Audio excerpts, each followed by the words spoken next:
al Señor. Gloria a Dios. Vamos a empezar de nuevo esto. Amén. Vamos a empezar con una oración. Padre, en el nombre de Jesús de Nazaret, Señor, te adoramos, te bendecimos, te glorificamos, te damos gracias. Nuevamente, Señor, estamos en este lugar para adorar tu nombre, para bendecirte y para glorificar tu nombre, eterno Dios. Clamamos, Señor, que tú tomes control de este ambiente. Señor, mira a los hermanos que están por venir. Aligera sus pasos, Señor, danos entendimiento y danos entendimiento y sabiduría en las Sagradas Escrituras, para que podamos, Señor, entender lo que tú nos quieras revelar a través de ellas. Bendecimos el nombre del Señor. Y estamos nosotros en el capítulo 4 del libro de Apocalipsis. Ya salimos de las iglesias, ¿ok? Podemos avanzar un poquitico y ya podemos entrar en el capítulo 4 del libro de Apocalipsis. Amén. Vamos a darle lectura a la palabra del Señor en el nombre del Padre, del Hijo y del Espíritu Santo. Dice: después de esto miré y aquí una puerta abierta en el cielo.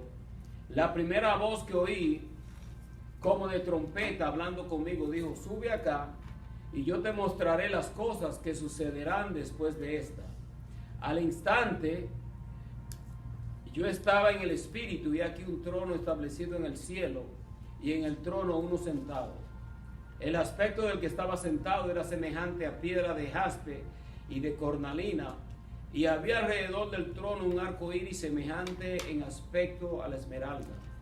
Alrededor del trono habían 24 tronos, y sentados en los tronos a 24 ancianos vestidos de ropas blancas con coronas de oro en sus cabezas. Y del trono salían relámpagos, truenos, voces. Delante del trono ardían 7 lámparas de fuego, las cuales son los 7 espíritus de Dios. Y delante del trono había como un mar de vidrio semejante al cristal, y junto al trono y alrededor del trono 4 seres vivientes, llenos de ojos delante y detrás. El primer ser viviente era semejante a un león, el segundo era semejante a un becerro, el tercero tenía rostro como de hombre, y el cuarto semejante a un águila volando. Los 4 seres vivientes tenían cada uno 6 alas, alrededor y por dentro estaban llenos de ojos, y no cesaban día y noche de decir: santo, santo, santo es el Señor Dios Todopoderoso, el que era, el que es y el que ha de venir. Y siempre que aquellos seres vivientes dan gloria y honra y acción de gracia al que está sentado en el trono, al que vive por los siglos de los siglos, los 24 ancianos se postran delante del que está sentado en el trono, adoran al que vive por los siglos de los siglos, y echan sus coronas delante del trono, diciendo: Señor, digno eres de recibir la gloria, la honra, el poder, porque tú creaste todas las cosas y por tu voluntad existen y fueron creadas. Bendecimos el nombre del Señor. Y aquí dice que Juan estaba en el espíritu, porque Juan fue arrebatado al cielo, amén, donde él pudo ver estas cosas que prácticamente son inefables, ¿no? El apóstol Pablo también Dios lo llevó al cuerpo y alma, así, ¿no? Sí, el Señor lo arrebató en espíritu, lo arrebató. O sea, que va a ser una tipología de la misma iglesia, que también nosotros vamos a ser transportados, vamos a ser transformados y vamos a estar en la presencia del Señor. Esta visión que él tiene aquí es tremenda. Lo que él está presenciando en el trono celestial, y estas son las cosas, porque son las cosas que son, las cosas que son y que serán. Ya nosotros pasamos de las 7 iglesias, ahora entramos nosotros en prácticamente de este capítulo al capítulo. Ya la iglesia no se menciona más. Aquí empieza Dios, después de esta revelación que Dios le da a Juan. Luego aquí entonces Dios empieza a bregar con Israel, donde entramos nosotros en la 70 semana de Daniel. ¿Ok? Y esto es parte de las cosas que van a acontecer en los últimos tiempos, con referente a las 70 semanas de Daniel. Entonces la iglesia no se vuelve a mencionar desde este capítulo hasta que aparece nuevamente la iglesia con el Señor. En el capítulo 19, cuando el Señor viene con sus ángeles y con su galardón, y está la novia del Cordero, aparece en el capítulo 19 y en el capítulo 22.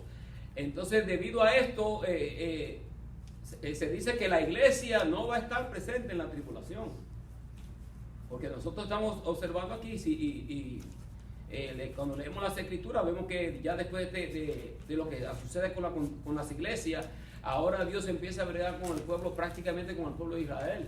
va a empezar a bregar. Y la iglesia no aparece en el libro de Apocalipsis hasta el 19, cuando aparece con la novia del Cordero. Amén, bendecimos el nombre del Señor. Pero poco a poco vamos nosotros a empezar a presentar esto, a ver hacia dónde llegamos con esto. Bendecimos el nombre del Señor. Dice, después de esto, muchos expositores bíblicos creen que este punto de Apocalipsis, Cristo ya ha sacado del mundo a los fieles vencedores de sus iglesias. ¿Se da cuenta? Eso comprobaría de que si el arrebatamiento de la verdadera iglesia, ¿ok?, dice, precede al periodo de la tribulación, donde empieza la tribulación, empieza el libro Apocalipsis, empieza a hablar de la tribulación del capítulo 6 al capítulo 18. Se cree así por las razones siguientes, comenzando con 4.1, los términos iglesia o iglesias no vuelven a aparecer, sino hasta la esposa de Cristo, la iglesia, cuando se menciona en el capítulo 19. Y cuando Él regresa a la tierra a juzgar la maldad y a reinar en el reino milenario. ¿Ok? También dice la información que tiene este comentario, dice la promesa que se le da a la iglesia de Filadelfia de que Dios la iba a guardar de la hora de la prueba. Si nosotros leemos en el capítulo 3, versículo 10 del libro Apocalipsis, que nosotros lo leímos la semana pasada, dice, por cuanto has guardado la palabra de mi paciencia, yo también te guardaré de la hora de la prueba que ha de venir sobre el mundo entero para probar a los que moran sobre la tierra. Bendecimos el nombre del Señor. Entonces no aparece la iglesia, ninguna mención de la iglesia después del capítulo 3 hasta el 19, ¿ok? El 22. Prácticamente del capítulo 4 al capítulo 5 van a dar como la apertura o la introducción para hablar de los 7 sellos, las 7 trompetas y las 7 copas, que son todos juicios que vendrán sobre esta tierra. Bendecimos el nombre del Señor. Juan dice que miró y aquí una puerta abierta en el cielo, y él oyó otra vez la voz que le habló, la misma voz que le habló en el capítulo 1. Vamos a buscar capítulo 1 del día al 13. Capítulo 1, Dios le bendiga, sierva. Si leemos nosotros en el capítulo 1 del día al 13, dice la palabra, yo estaba en el Espíritu, y este es Juan, dice, en el día del Señor, y oí detrás de mí una gran voz como de trompeta que decía, yo soy el Alfa y la Omega, el primero y el último. Escribe un libro lo que ves y envíalo a las 7 iglesias que están en Asia, Éfeso, Esmirna, Pérgamo, Tiatira, Sardis, Filadelfia y la Odisea. Luego dice, me volví para ver la voz que hablaba conmigo, y vuelto vi 7 candeleros de oro, y en medio de los 7 candeleros a uno semejante al Hijo del Hombre, vestido de una ropa que llegaba hasta los pies y ceñido por el pecho con un cinto de oro. Entonces esta es la misma voz que Juan está escuchando. Obviamente está en el mismo trono celestial con el Señor, donde Dios les va a dar esta gran revelación del libro de Apocalipsis. Estamos nosotros en el capítulo 4 del libro de Apocalipsis. Bendecimos el nombre del Señor. Entonces dice aquí que al instante estaba en el Espíritu. Dice Juan, he aquí un trono y en el trono uno sentado. ¿Ok? Indicando claramente que Juan fue trasladado de la tierra al cielo, y lo que él describe en los capítulos 4 y 5 son cosas que vio en el cielo. Son cosas que Dios le mostró a él en el cielo. Tremenda bendición. Por eso, ¿se acuerdan cuando ellos estaban pescando que el Señor le había resucitado? Amén. Que le aparece al Señor y Pedro se echó en el agua y el Señor empieza a hablar con ellos, que prácticamente el Señor le dice a Pedro ¿qué le dice el Señor a Pedro?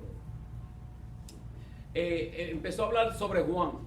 Y Pedro le dijo al Señor, ¿y qué de este? Prácticamente, porque el Señor le dijo a Pedro, mira, cuando tú seas viejo, otro va a ser quien te va a ceñir. Y Dios empieza a hablarle a Pedro sobre cierta situación que le iba a pasar a su vida. Obviamente, que él iba también a ser muerto como mártir, posiblemente, que fue muerto como mártir. Pero entonces Pedro, cuando ve a Juan, le dice al Señor, ¿y qué de este? Y el Señor le dijo, ¿y qué? Prácticamente lo que el Señor le quiso decir a él con respecto a Juan, ¿qué te importa a ti? Lo que vaya a pasar con Juan, si yo quiero que él permanezca hasta que yo llegue, prácticamente, ¿no? Indicando que Juan iba a morir, ¿qué? De ancianidad. Y es por esto, porque Dios le está revelando a él esta gran revelación del libro de Apocalipsis, y nosotros sabemos que él está en la isla de Patmos. O sea, las grandes revelaciones de Dios, y muchos de nosotros oramos para que Dios nos use y que Dios nos dé revelación, pero todas esas cosas vienen con prueba y tribulación. Nada en los caminos de Dios vienen así, solamente, por así decirlo, por la imposición de manos. Podemos recibir sanidad por la imposición de manos, pero hay muchas personas que piensan, por ejemplo, hay personas que han querido, por ejemplo, la unción de un profeta, y ellos pasan al frente y quieren que Dios le dé la unción que tiene el mismo profeta. Y la oración que han hecho muchos de estos hombres ha sido: bueno, Señor, dale todas las persecuciones que yo he pasado, todas las luchas, todas las tribulaciones. Esa es la forma que oran por ellos, porque ninguna de las revelaciones que Dios nos da a nosotros vienen sin prueba. El evangelio de nuestro Señor Jesucristo, el evangelio genuino, trae consigo el sufrimiento. Es el gran misterio, el gran misterio del evangelio es este. Que el Señor dijo: en el mundo tendréis aflicción, pero confiad en mí, que yo he vencido al mundo. Todo el mundo está pasando por algo. No se piense que todo el mundo que está aquí está bien en su totalidad. De una forma u otra, cada persona está pasando por algo, incluyéndome a mí ahora mismo. Cada uno de nosotros, pero nosotros proseguimos hacia adelante, hacia el llamamiento en Cristo Jesús, como nos decía el apóstol Pablo. Ahora Juan se encuentra aquí y Dios le da esta grande revelación a él. Bendecimos el nombre del Señor. Dice: en este arrebatamiento de Juan tenemos un tipo del arrebatamiento de la iglesia. Aquí está el lugar en el libro donde la traslación de la iglesia acontece. Es decir, al fin de la historia de la iglesia y antes de que acontezcan los juicios de los sellos, trompetas y tazones.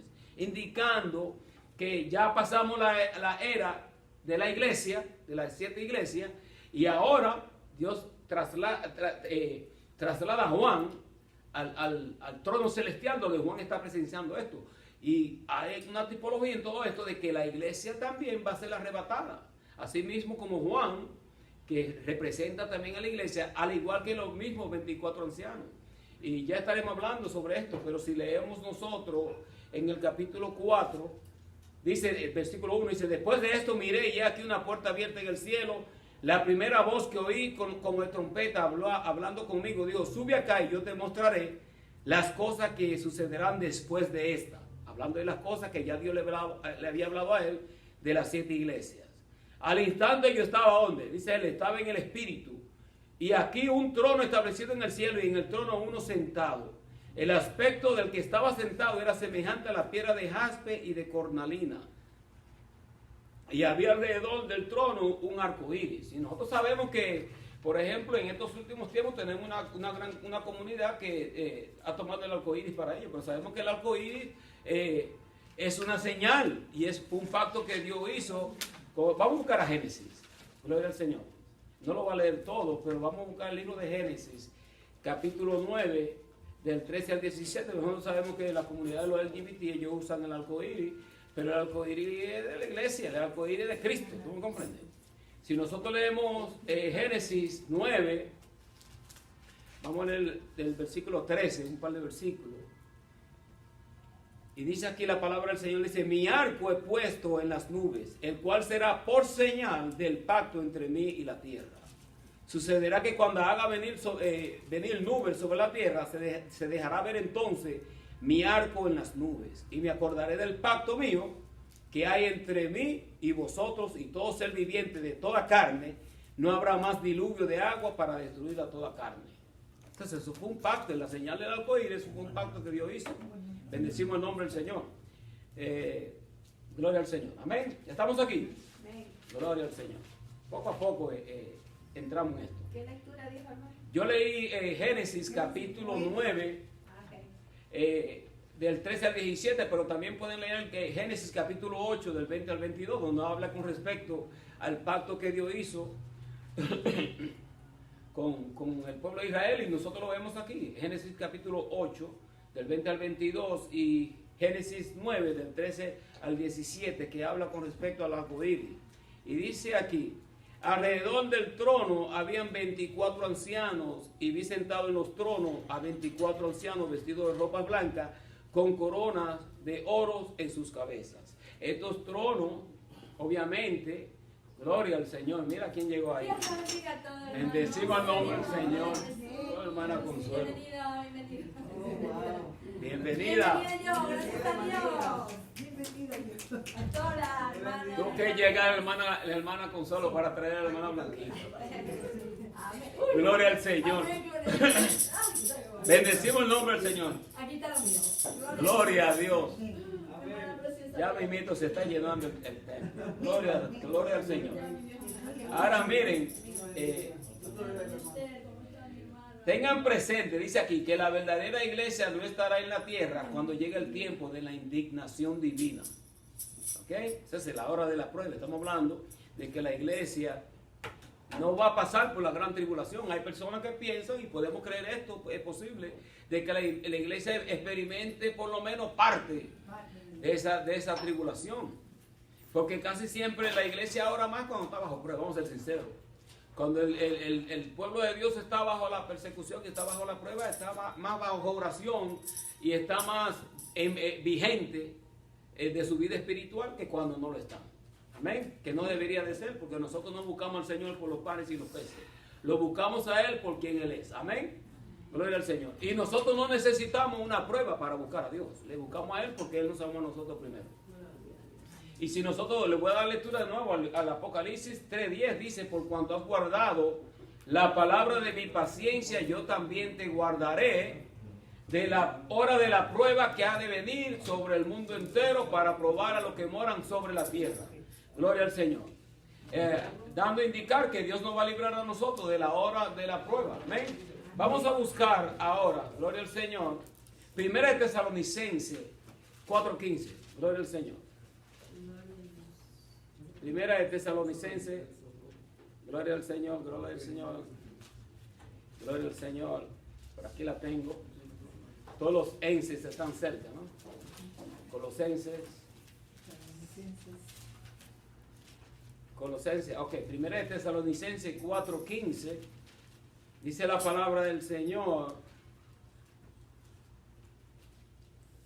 por lo cual os decimos esto en palabra del Señor, que nosotros que vivimos, que habremos quedado hasta la venida del Señor, no precederemos a los que durmieron. Porque el Señor mismo, con voz de mando, con voz de arcángel y con trompeta de Dios, descenderá del cielo, y los muertos en Cristo resucitarán primero. Luego nosotros, los que vivimos, los que hayamos quedado, seremos arrebatados juntamente con ellos en las nubes para recibir al Señor en el aire, y así estaremos siempre con el Señor. Por tanto, alentados los unos a los otros con estas palabras. Hablando del arrebatamiento. Y Juan aquí tipifica a la iglesia, el arrebatamiento. Y encontramos nosotros a los 24 ancianos. Los 24 ancianos, muchos de los eruditos, de estos teólogos, piensan, yo también creo, que representan a 12,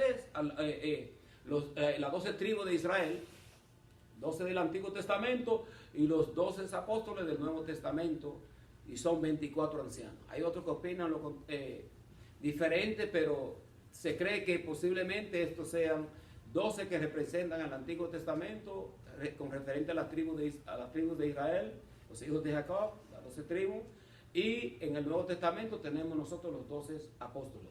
Bendecimos el nombre del Señor. Amén. Y seguimos leyendo en el versículo 5, versículo 4, alrededor del trono había 24 tronos, y vi sentados en los tronos a 24 ancianos vestidos de ropas blancas, con coronas de oro en sus cabezas. Y esto nos representa a nosotros también, porque dice la Biblia que nosotros somos reyes y sacerdotes. Somos una nación santa, escogidos por Dios. Amén. Somos reyes y sacerdotes. Y obviamente, si ellos tenían coronas y estaban vestidos de ropas blancas, estaba hablando de la redención, de cómo Dios los redimió con la sangre del Cordero. Amén. Representando también a la iglesia. Bendecimos el nombre de nuestro Señor Jesucristo. Dice: y del trono salían relámpagos, truenos, voces. Delante del trono ardían 7 lámparas de fuego, las cuales son los 7 espíritus de Dios. Ahora, bendecimos el nombre del Señor. Cuando está hablando aquí de tronos, relámpagos y truenos, estamos hablando de juicio. Estamos hablando que ahora lo que se va a desatar aquí después de esta revelación que Juan está teniendo en el capítulo 4 y 5 son que van a venir las 7 trompetas, los 7 sellos y las 7 copas. Eso es juicio. lo que viene. La iglesia, como yo lo había dicho anteriormente, no aparece después del capítulo 3 hasta que aparece como juntamente con, en las bodas del Cordero en el capítulo 19 y en el capítulo 22. Pero del 4 en adelante todo es Dios ahora bregando con el pueblo de Israel. ¿Se acuerdan que nosotros estuvimos hablando de las 70 semanas de Daniel? Que habían ya 69 prácticamente en las 70 semanas de Daniel que han llegado a su cumplimiento, pero queda la última semana de Daniel, ¿ok? Que esta es la semana que obviamente donde la palabra profética hace un pare, porque el pueblo de Israel prácticamente rechazó a Jesucristo como su Mesías. Al rechazar a Cristo como su Mesías, entonces obviamente el Mesías no fue ungido. O sea, que los judíos, dice la Biblia, que van a mirar al que traspasaron y lo van a aceptar a él como el Mesías, como su rey. Entonces el Señor en el reino milenario va a reinar y todas esas cosas. Pero cuando el pueblo de Israel obviamente rechaza a Cristo como su Mesías, entonces el Señor empieza a bregar con la iglesia.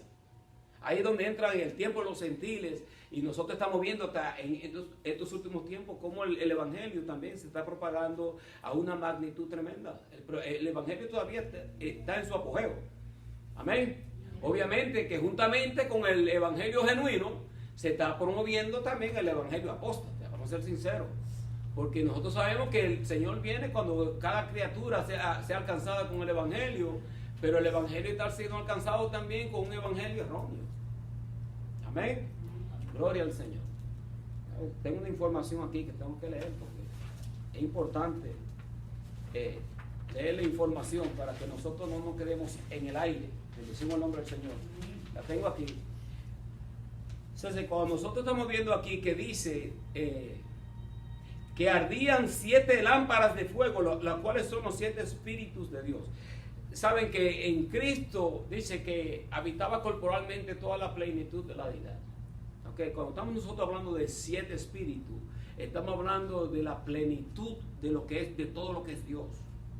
7 lámparas, la plenitud en su totalidad del Dios. Y vamos a hablar de estos 7 espíritus, podríamos hablar de estos 7 términos que tienen que ver con esto, si lo vemos nosotros en el libro de Isaías, cuando habla de Jesucristo y dice que ahí va a estar a él el poder, el espíritu de sabiduría, espíritu de conocimiento, espíritu de sanidad, todas estas cosas. Vamos a buscar nosotros.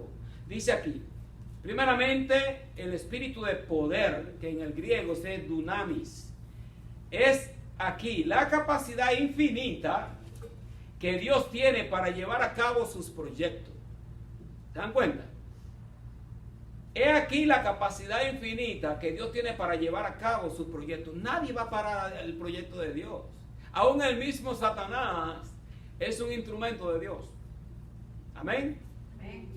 Satanás no puede tocar a nosotros cuando Dios le da el permiso. Tiene que pedir permiso para tocar uno de los hijos de Dios.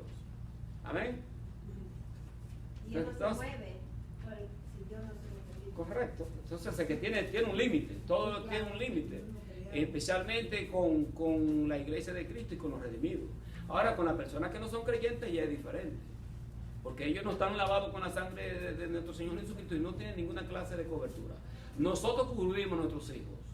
Los cubrimos con la sangre y presentamos la promesa que Dios tiene para con sus vidas, para que Dios los guarde a ellos y también ellos lleguen a la redención, lleguen ellos a la salvación. Amén. Y ellos son guardados por nuestras oraciones. Amén. Gloria al Señor. Ahora miren, también va a estar, el Espíritu dice riqueza, dice del griego ploutos, es la abundancia de toda clase de recursos que están a la disposición del Señor. El Señor tiene toda clase de recursos para nuestras vidas. El espíritu de sabiduría, ¿ok? Es el espíritu, en el griego Sofía, es la perspicacia profunda, la cordura infinita, la inimitable destreza de Dios para planificar y llevar a cabo su programa de acción en los destinos del mundo y de la humanidad. Es que no hay nadie más sabio que Dios. Amén. No hay nadie más sabio que Dios. Cuando dicen la gente, no, que la Biblia se contradice y que esto. Cuando la ciencia empieza a chocar con la Biblia, es que la ciencia no ha llegado al nivel bíblico. Amén. Porque dice que el hombre natural no puede percibir las cosas que son del Espíritu porque se han de discernir. ¿Cómo? Espiritualmente. Por lo tanto, la ciencia tiene que entrar a acomodarse a lo que dice la palabra del Señor. Amén. Gloria al Señor. El espíritu de fortaleza, escuchen esto, en sentido de fuerza, en el griego ischus, es el vigor, la robustez, la solidez, la resistencia de una persona que le facilitan la superación de todos los obstáculos. Es el espíritu que tenemos nosotros. Tenemos el espíritu de Cristo, ese espíritu que nos da la fortaleza a nosotros, para nosotros vencer toda clase de obstáculos. Amén. Y a veces, mire, parece que dice la palabra del Señor, que si nosotros tuviésemos fe como un granito de mostaza, le diríamos a este monte, muévete, y el monte se movería. Yo hablaba con una persona, estaba hablando del Evangelio, y empecé a hablar sobre la montaña, y si uno tuviese fe como un grano de mostaza, a veces no es que Dios te mueve la montaña, más bien es que Dios puede cambiar también tu perspectiva con respecto a cualquier situación que tú estás viviendo, y tú recobras como paz y tranquilidad. En el momento que tú cobras paz y tranquilidad y tú aceptas la voluntad de Dios, la montaña ha sido removida. Porque muchas veces la montaña está en nuestra mente. Es el gran obstáculo. La batalla que tenemos nosotros espirituales es todo aquí, en la mente.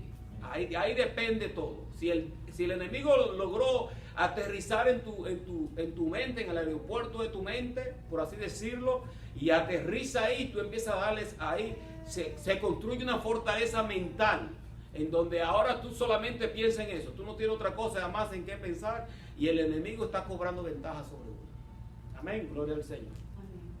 Entonces podríamos hablar de esto otro. El honor, estamos hablando de estos 7 espíritus, porque estamos hablando de la plenitud del poder de Dios, de la plenitud de todo lo que Dios dice. El honor, dice, del griego timé, es la estima, la evaluación, la consideración que se tienen respecto a la dignidad y funciones que desempeña una persona. El único que es digno de gloria, de honra y honor es el Señor. El único. Claro que nosotros le rendimos, hay personas que, por ejemplo, entra un presidente o entra una persona que tiene mucha influencia política, y la gente se paran, aún en las iglesias. Hay personas que se han parado y le aplauden y toda la persona, cuando en realidad él es el único que es digno de gloria y de honra, especialmente dentro de la iglesia. No importa quién entre, no estoy diciendo que no le rindamos cierta clase de tributo, porque obviamente la persona es reconocida, pero hasta a un nivel así como de darle tanta gloria y tanto honor y pasarlo al frente, y esa persona que porque tiene fama y porque tiene dinero, millones y millones de dinero, y tiene cierta clase de influencia, tú le vas a coger el púlpito para que la persona, ¿qué es lo que va a predicar? ¿Qué es lo que va a enseñar? Porque una persona, ya voy contigo, una persona que tenga cierta clase de fama y tenga muchos seguidores en las redes sociales y tiene millones, ahora tú eres una persona que como que te denomina, como que tú tienes esa autoridad para tú hablarle a esos millones de personas que te siguen a ti, como que el evangelio que tú predicas es verídico. No, el evangelio que una persona va a predicar tiene que pasar por el trapiche de la Biblia y tiene que pasar por la iglesia. La iglesia que va a determinar si lo que se está enseñando es verídico o no. El espíritu. Correcto, porque o sea, estamos presentando el evangelio y la iglesia va a juzgar si se está presentando el evangelio conforme al espíritu de Cristo. Amén, porque eso es lo que nosotros tenemos, el espíritu de Cristo. Y si cualquier persona que se pare y empieza a predicar algo que nosotros sabemos que no está, eso no está en la Biblia, hermano, eso como que no. Dígame, hermano. Y menos se da la gloria en político. ¿Cómo? Y menos se da la gloria en político. Por ahí también nos fuimos. Gloria al Señor. Pero miren esto, gloria del griego doxa es por parte de las cosas creadas, el reconocimiento, la expresión del esplendor que emana de los atributos divinos, especialmente del poder, del amor y de la sabiduría que Dios despliega en la obra de la redención, de la salvación. ¿Se dan cuenta? Que el único que merece esa gloria es el Señor, porque Él es el único que emana ese poder, esa sabiduría, ese amor, todas las cosas que nosotros necesitamos emana de Dios. Juan está aquí ahora presente y Juan está viendo esto ahí mismo, directamente en vivo y en persona. Gloria al Señor. Miren, y finalmente alabanza, dice, mejor bendición, dice eulogía. es por parte del hombre la expresión digna y laudatoria de la plenitud de los atributos divinos en lo que se basa la salvación del hombre, mientras que de parte de Dios es la concesión de toda buena dádiva y de todo don perfecto. Toda buena dádiva, todo don perfecto proviene de Dios, por lo tanto nosotros le rendimos gloria, honra y honor y alabanza solamente a Él. Por eso es que Juan, cuando está aquí en el trono celestial, ve a uno sentado, dice que en una piedra de jaspe, color de jaspe y cornalina. La cornalina es rojo puro, y el jaspe creo que varían los colores, y es un color que él no puede, y ni siquiera puede como apreciar lo que en realidad está sentado de su frente, porque lo que está emanando de ahí es totalmente la gloria de Dios. Amén. Muchos de nosotros queremos ver la gloria de Dios, pero mira cómo la vio el apóstol Pablo, y vio por lo menos en la presencia del Señor, y la gloria lo tumbó. Amén. Quedó ciego por 3 días. Cuando fueron a buscar al Señor en el libro en el Getsemaní, que le preguntaron, él dijo, yo soy. Solamente cuando dijo el nombre, cayeron. Esa es la gloria y el poder de Dios. Ahora, Juan está aquí, está de pie, parado de Dios, es por la gracia redentora. Porque si Juan no estuviese redimido, muerto quedaría. Moisés pidió ver la gloria de Dios. Dice que solamente Dios le vio la espalda y lo puso a él en la hendidura de una peña para que solamente le viese la espalda. ¿Ok? Entonces, significando que, mira, la redención, nosotros somos privilegiados de que nosotros podemos apreciar la gloria de Dios. La sangre de Cristo es lo que nos justifica a nosotros y nos da ese privilegio de nosotros poder hablar con Dios. Amén. Y no quedar muertos. Amén. Eso es un gran privilegio. Y nosotros a veces lo estimamos por poco y lo tenemos como por una garantía. Pero no. Nosotros no podemos descuidar la oración, el hablar con Dios. Usted no se siente que cuando usted no ha pasado tiempo en oración, usted no se siente vacía o vacío. ¿Ah? Algo me hace falta, me siento vacío. Me está adorando, es como que no hay sabor en la vida de uno. Algo le hace falta. ¿Por qué? Porque nuestra vida espiritual ha sido, en cierta forma, ha sido descuidada. Hemos dormido más de lo que debemos, o no hemos pasado tiempo en oración con el Señor. ¿Y qué sucede? Nos sentimos vacíos. Sin la presencia del Señor, nosotros no somos nada. Bendecimos el nombre del Señor. Amén. Gloria al Señor. Amén. Gloria a Cristo. Amén. Gloria al Señor. ¿Saben quién más pudo ver y apreciar? Vamos a buscar el libro de Ezequiel. Gloria al Señor. Apunten esta cita bíblica porque son importantes. Amén. Estas citas bíblicas son muy importantes. Si leemos Ezequiel 1:26, voy a leer al 28. Dice: sobre la expansión que había sobre sus cabezas se veía la figura de un trono que parecía de piedra de zafiro, y sobre la figura del trono había una semejanza que parecía de hombre sentado sobre él. ¿Ok? Y vi apariencia como de bronce refulgente, como apariencia de fuego dentro de ella en derredor, desde el aspecto de sus lomos para arriba, desde su lomo para abajo. Vi que parecía como fuego y que tenía resplandor alrededor, como parece el arco iris que está en las nubes el día que llueve. Así era el parecer del resplandor alrededor. Esta fue la visión de la semejanza de la gloria de Jehová. Cuando yo la vi, me postré sobre mi rostro y oí la voz de uno que hablaba. Oye, qué tremenda la revelación que tuvo Ezequiel también. Ahora, Ezequiel ve los seres vivientes, él los ve, y él los ve que tienen 4 caras. Aquí aparecen como que uno tiene cara de león, cara de águila, cara de hombre y cara de buey. Juan lo ve así. Pero en el libro de Ezequiel lo ve como que tienen los 4 seres vivientes tienen las 4 caras. Entonces están llenos de ojos por dentro y por fuera. Eso es como usted ve como algo como un extraterrestre, no sé. Pero lo cierto es que estos son los seres vivientes que son los guardianes del trono celestial. Y están día y noche diciéndole al Señor, no se preocupe por eso, que santo, santo, santo es el Señor. Y los seres vivientes, que nosotros pensamos que solamente están diciendo santo y santo y santo, también van a participar de los juicios. Porque cuando aparecen los sellos, creo que son los sellos o las copas, ahí aparecen los ángeles vivientes declarando los sellos y declarando los juicios. Oye, tremendo, porque estos seres vivientes están guardando el trono celestial y dicen santo, santo, santo. Yo creo que tienen 6 alas, con 2 se cubren los rostros, con 2 se cubren en la otra parte y con 2 vuelan. Algo tremendo.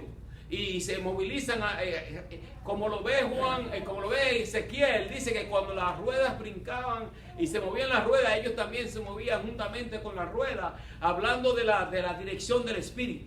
O sea, son cosas que si usted la lee así solamente por leerla, usted se queda como en el aire y ve cosas como si fuera como de una película. Que a la persona, por ejemplo, una persona que no sea creyente, lee estas cosas y posiblemente no puede apreciar estas cosas. Nosotros lo apreciamos y lo aceptamos por fe, porque esto no es simbolismo. No podemos decir que los seres vivientes es algo simbólico. Son seres vivientes, es lo que dice la Biblia. Hay cosas que nosotros podemos tomar como una tipología o como un simbolismo, pero hay otras cosas que tenemos que tomarlo como en la realidad, como lo que son. Y estos seres vivientes son seres que están delante del trono celestial, que día y noche están declarando la gloria de Dios. Y están estos 24 ancianos vestidos de ropa blanca, también sentados en tronos. O sea, que nosotros también vamos a reinar con el Señor. Eso es glorioso. ¿Usted se imagina usted reinando en un lugar? ¿Usted puede apreciar eso? Que usted va a tener, no sé cómo va a ser esto, pero dije que nosotros vamos a reinar juntamente con Él. Amén, ¿verdad? Para Dios todo es posible. Hay cosas que si nosotros podemos como tratar de entenderlo con nuestra mente finita, nosotros no lo podemos entender. Porque si cuando usted observa el universo y usted mira las estrellas y observa especialmente en estos países como o en esta isla caribeña como Santo Domingo, Puerto Rico, o en otro lugar donde es bien oscuro, y usted observa todas esas constelaciones y todas esas estrellas, y usted puede apreciar a veces, inclusive cuando hay una estrella fugaz que se ve que se mueve a cierta velocidad, y usted empieza a mirar toda esa expansión celestial, usted se piensa, podríamos nosotros pensar que nosotros somos los únicos. No voy a entrar ni siquiera en esa parte, porque yo no desconozco esto en cuanto a lo extraterrestre y estas cosas, pero nosotros cuando estamos leyendo el libro de Apocalipsis y leemos el libro de Ezequiel y vemos nosotros a estos seres vivientes que tienen cara de león, cara de águila, cara de buey y cara de hombre, y cada uno tiene un significado. Bendecimos el nombre del Señor.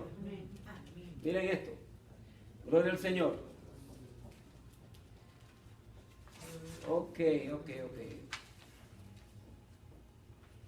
Alrededor del trono, y lo dije anteriormente, habían 24 tronos, 24 ancianos. ¿Quiénes son estos ancianos? ¿Qué representan? No pueden ser ángeles porque los ángeles nunca han estado sentados en trono, ni coronados, ni tampoco podrán ellos cantar el cántico de redención como lo hacen los ancianos. Entonces los ancianos son entonces de 12 del Antiguo Testamento, los 12 representando a las 12 tribus del Antiguo Testamento y los 12 apóstoles del Nuevo Testamento. Ellos son sacerdotes revestidos de ropas blancas, son reyes porque sobre su cabeza habían coronas de oro. Y si nosotros leemos en 1 de Pedro 2.9, la palabra de Dios, 1 de Pedro 2.9 dice que nosotros somos ¿qué? Reyes y sacerdotes. Bendecimos el nombre del Señor. Amén. Gloria al Señor. Dice aquí la palabra, vamos a leer en el versículo 6, que del trono había como un mar de vidrio semejante al cristal, junto al trono, alrededor del trono, 4 seres vivientes llenos de ojos delante y detrás. Usted se imagina esto. Y todo esto habla de la sabiduría, nos da a nosotros entender de la sabiduría, del conocimiento, de cómo Dios escudriña cada pensamiento de nuestra vida. Estos seres vivientes están ahí en el trono celestial, velando el trono y declarando la grandeza de nuestro Dios. Los 4 seres vivientes tenían cada uno 6 alas. Alrededor por dentro estaban llenos de ojos. No cesaban día y noche de decir: Amén. Santo, santo, santo es el Señor Dios Todopoderoso. Y esto es como que ellos no se cansan. Y nosotros a veces para sacar una alabanza nos cuesta. Mas sin embargo, estos seres vivientes día y noche están declarando la gloria de Dios. Amén. Siempre que aquellos seres vivientes dan gloria y honra, acción de gracia al que está sentado en el trono, al que vive por los siglos de los siglos, los 24 ancianos se postran delante del que está sentado en el trono, adoran al que vive por los siglos de los siglos, echan sus coronas delante del trono diciendo: Señor, digno eres de recibir la gloria, la honra, el poder, porque tú creaste todas las cosas y por tu voluntad existen y fueron creadas. Tremendo. ¿Ah? Es la visión del mismo trono celestial. Estoy cerrando ya. Gloria al Señor. Dice: el primer ser viviente, parecido a un león. Sabemos que el león es llamado como el rey de los animales. El segundo ser viviente, parecido a un becerro, simboliza ¿qué? La fuerza para el servicio. El tercer ser viviente tenía la cara de un hombre, simboliza ¿qué? Inteligencia, la cabeza de toda la creación. Y el cuarto ser viviente, parecido a un águila, simboliza inescrutabilidad, el apogeo de la sabiduría divina. Las alas simbolizan la rapidez de actividad, protección, prontitud para ejecutar los decretos divinos. La velocidad. El águila es la reina de las aves. Y ya nosotros sabemos cómo se movilizan las águilas. Los ojos simbolizan la omnisciencia, los ojos de Jehová que recorren toda la tierra. Nada se esconde delante de Dios. Delante de Dios todos estamos desnudos. Gloria al Señor. Amén. Padre, en el nombre de Jesús de Nazaret, Señor, te adoramos, te bendecimos, te glorificamos y te damos, Señor, las gracias por habernos permitido presentar esta enseñanza. Recibe, Señor, tú la gloria y la honra en el nombre de Jesús de Nazaret. Amén. Gloria al Señor. Gloria a Dios. Amén.